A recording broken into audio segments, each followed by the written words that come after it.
Well, the death toll from the recent storm events in southeast Queensland has now risen to 6, with police confirming a third man who was missing has now been found dead. The thoughts of all Queenslanders are with those families who are grieving right now. There are 450 energy worker crews out right now trying to reconnect as much power as they can. There's been 900 power lines taken down by these storms. They did a great job overnight reconnecting 25,000 houses, but there are still tens of thousands of Queenslanders who are without power. We've now activated the disaster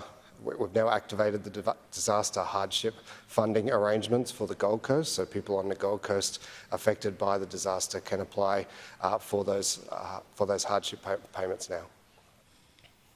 It's still a bit early, but do you know what the damage bill would be? I mean, combined with the cyclone in the north and around southeast Queensland? I think we're already expecting billions from the far north Queensland cyclone event, and so added to this, these storms have hit very, very highly populated areas. What's the disaster hardship funding look like for Gold Coast people? How many people can access it? How are they eligible? How much? So the hardship payments are $180 per person, up to I think $900 for a family. So they're designed really just to get people through these first few days, make sure they've got food and other essentials. We heard reports of some people who have asked for help to get trees out of their roofs. They called SES a couple of days ago, still waiting for people to come and help clean up. Is there So SES are dealing with nearly 1,000 requests for assistance. That is a very heavy workload for them. They'll prioritise according to greatest need, and they will get to everybody eventually. Their focus yesterday was on tarping roofs in areas likely to see further storm activity. We are expecting more thunderstorms this afternoon and into tonight here in the southeast. So the SES crews are prioritising those jobs that will allow them to make those homes safe in the case of further storms. What would it take to escalate it to get federal support to trigger any sort of disaster? So the DRFA arrangements that we announced this morning are joint with the Commonwealth, so they are agreed to by the Commonwealth and jointly funded. At this stage, the local disaster management groups are managing well within their resources. They haven't had to escalate up to a state level, let alone a federal level.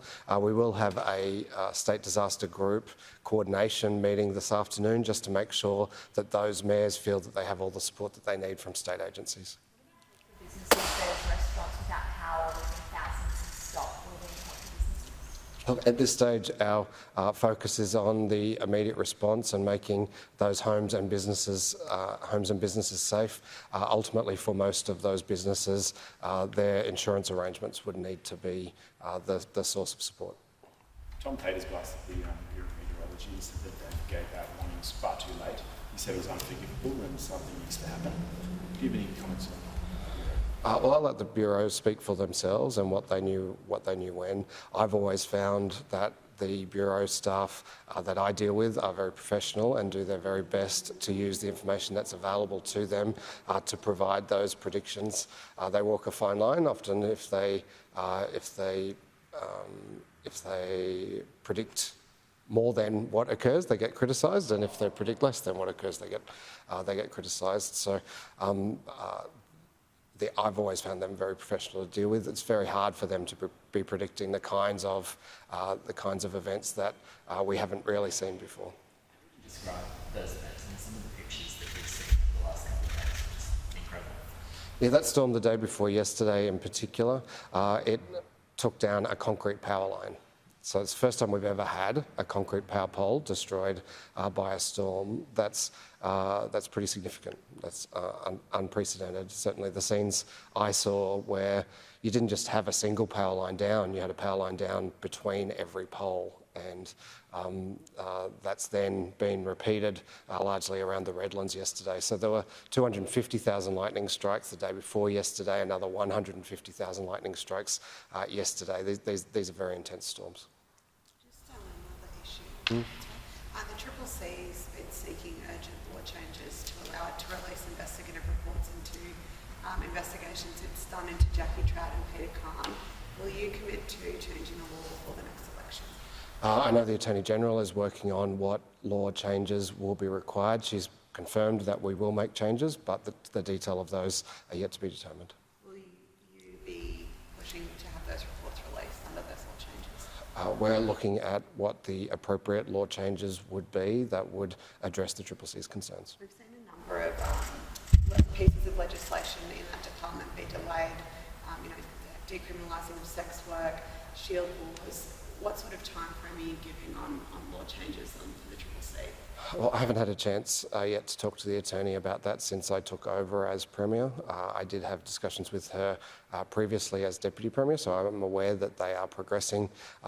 Once people return to normal duties after the break, we can confirm more of the time frame. And the previous Premier had committed to releasing the legal costs. When will those be released? I understood the commitment there was that they'd be released once they're finalised. We've seen an increase in COVID numbers and sickness in general. Do you have an update on any illnesses? I know we've seen sweats with the press conference on Christmas. Uncharacteristically, I don't have a COVID update today, James, I'm sorry. We can get you one though from Queensland Health.